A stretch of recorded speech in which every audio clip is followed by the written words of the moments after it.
आज मेरा अजमेर ज़िले में कुछ 2-4 कार्यक्रम थे, तो मैं किशनगढ़, पुष्कर और भी अजमेर में आया हूँ। सबसे पहले तो जो परिणाम आए हैं विधानसभा चुनाव के, उसमें जहाँ तक हरियाणा की बात है, मैं समझता हूँ कि सारे अनुमान, सारी उम्मीद, सारे सर्वे, सारा फीडबैक जिस दिशा में संकेत करता था, उसके अनुरूप परिणाम नहीं आए हैं।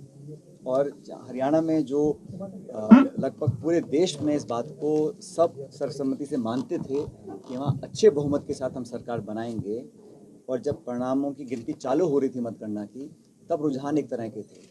अचानक रुझान बदले और उसके बाद लगातार भाजपा को बढ़त मिली है। इस सिलसिले में अखिल भारतीय कांग्रेस कमेटी ने कल निर्वाचन आयोग में कुछ ज्ञापन दिए हैं 15-20 सीटों पे, जहाँ पे उनको आशंका थी कि उम्मीदवारों को संतुष्टि नहीं है मतगणना की प्रक्रिया से, तो उसका निराकरण निर्वाचन आयोग करेगा। कुछ लिखित कंप्लेन एआईसीसी ने भी दी हैं, वो तो है निर्वाचन आयोग का और हमारे कैंडिडेट्स का जो संवाद और एआईसीसी ने किया है। लेकिन ये बात सच है कि उम्मीद से बिल्कुल विपरीत वहाँ परिणाम आए। मैं समझता हूँ सभी लोग बोलते थे, मानते थे कि वहाँ पे 10 साल से जो सरकार थी उससे ना तो जनता खुश थी और ना शायद भाजपा खुश होगी, क्योंकि तभी 9 साल के बाद उन्होंने खट्टर साहब को वहाँ हटाया और एक नए मुख्यमंत्री को बनाया। अगर 9 साल का कार्यकाल इतना बढ़िया था, इतनी अच्छी गवर्नेंस थी हरियाणा सरकार की, तो कोई ज़रूरत नहीं थी मुख्यमंत्री बदलने की। मुख्यमंत्री बदले इसलिए गए क्योंकि वहाँ पे असंतोष था, गवर्नेंस हो नहीं रही थी, किसान नौजवान सब परेशान थे। और वहाँ पर कांग्रेस पार्टी ने जो कैंपेन किया, जिस ताकत से हम लोग चुनाव लड़े, उसके अनुरूप परिणाम नहीं आए। और जैसा राहुल जी ने भी कहा है कि इन परिणामों की हम लोग समीक्षा करेंगे और जो करेक्टिव मेजर्स उठाने उसको उठाएंगे। फीडबैक हम लोग ले रहे हैं हमारे प्रभारी, हमारे प्रदेश के नेताओं से, और हम उचित कार्रवाई करेंगे। जम्मू कश्मीर के अंदर जो हमारा गठबंधन था इंडिया अलायंस का, वहाँ पर स्पष्ट बहुमत के साथ हमारी सरकार बनने जा रही है, इंडिया अलायंस की, एनसी कांग्रेस की। तो वो वहाँ पर भी परिसीमन किया गया, तमाम तरह की अड़चनें लगाई गई, छोटे छोटे दलों से पर्दे के पीछे से चुनाव लड़वाया गया, ताकि जो हमारी कश्मीर प्रोविंस की जो वोटें थी उन वोट का बंटवारा हो। लेकिन लोगों ने समझदारी करी और अपना वोट ज़ाहिर नहीं किया, वोट खराब नहीं किया, और हमारे अलायंस को वोट देकर एक स्पष्ट और ऐतिहासिक बहुमत मिला है। मैं उम्मीद करता हूँ कि नए सरकार के गठन के साथ साथ कश्मीर में जो एक जमहूरियत को नुकसान पहुँचाने की कोशिश दिल्ली से की गई थी, उसकी भरपाई हो पाएगी, लोगों को रोज़गार मिलेंगे, अमन चैन और फैलेगा। और ख़ासकर जम्मू संभाग में, जहाँ पहले कभी भी आतंकवादी घटनाएं होती नहीं थी, उस जम्मू संभाग में पिछले साल भर में लगातार वहाँ घटनाएं हुई, हमारे बहुत सारे सैनिक शहीद हुए हैं। उस पर भी नई सरकार बनने के बाद अंकुश लगेगा और एक नई शुरुआत उस जम्मू कश्मीर में होगी।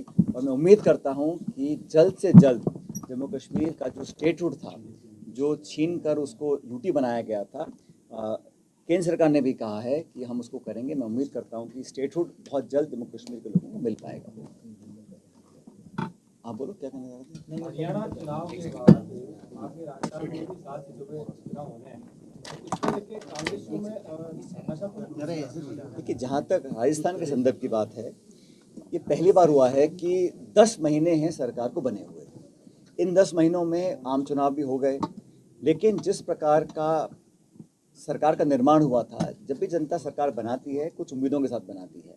दुर्भाग्यवश राजस्थान के अंदर सब कुछ चरमरा गया है, लॉ एंड ऑर्डर कोलैप्स हो रखा है, अफसरशाही हावी है, सत्ता के अनेकों केंद्र बन गए हैं, मंत्री इस्तीफा दे के बैठे 3 महीने से, पता नहीं कि वो मंत्री हैं कि नहीं हैं, मुख्यमंत्री जी अपना काम करने में उनको छूट नहीं मिल रही है, और सत्ता संगठन के अंदर सत्ता कुछ बोलती है, संगठन कुछ बोलता है।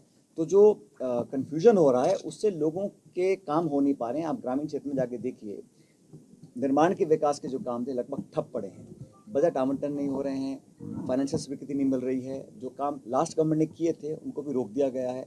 सबसे बड़ी बात यह है कि 10 महीने में इतनी जल्दी कोई सरकार अपना इकबाल खो देगी, पहली बार मैंने देखा है।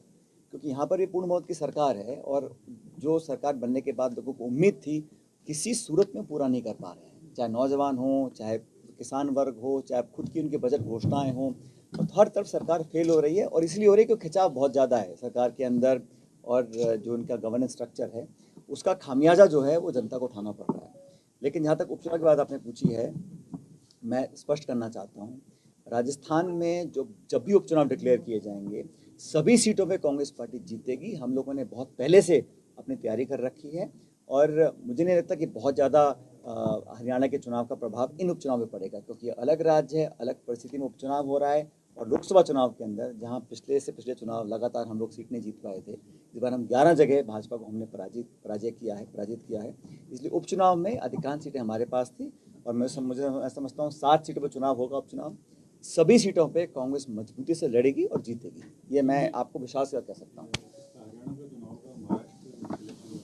देखिए ऐसा ये जो चर्चाएं हैं ये हमारे विरोधी दल करते हैं, लेकिन समझना पड़ेगा कि देश भर में भारतीय जनता पार्टी ने जो 10 साल का शासन किया है, ऐसा नहीं हम मान सकते हैं कि एक चुनाव के, आप मत भूलिए हरियाणा के अंदर कांग्रेस पार्टी को लगभग 40% वोट मिला है और लगभग इतना ही भाजपा को मिला है। लेकिन वहाँ क्या परिस्थितियाँ रहीं, क्या समीकरण बने, कुछ आगे पीछे हुआ, लेकिन वोट शेयर कांग्रेस पार्टी का बढ़ा है और मैं समझता हूँ जितना वोट भाजपा को मिला है कहीं उतना ही हम लोगों को मिला है, तो हमारा वोट शेयर बढ़ा है। ऐसा नहीं है कि वहाँ पे कांग्रेस का वोट घटा है, लेकिन इसका कोई नकारात्मक प्रभाव पड़ेगा बाकी राज्यों में ऐसा नहीं मानता हूँ, क्योंकि महाराष्ट्र में हमारा एक मजबूत गठबंधन पहले से है, झारखंड में हमारा मजबूत गठबंधन है।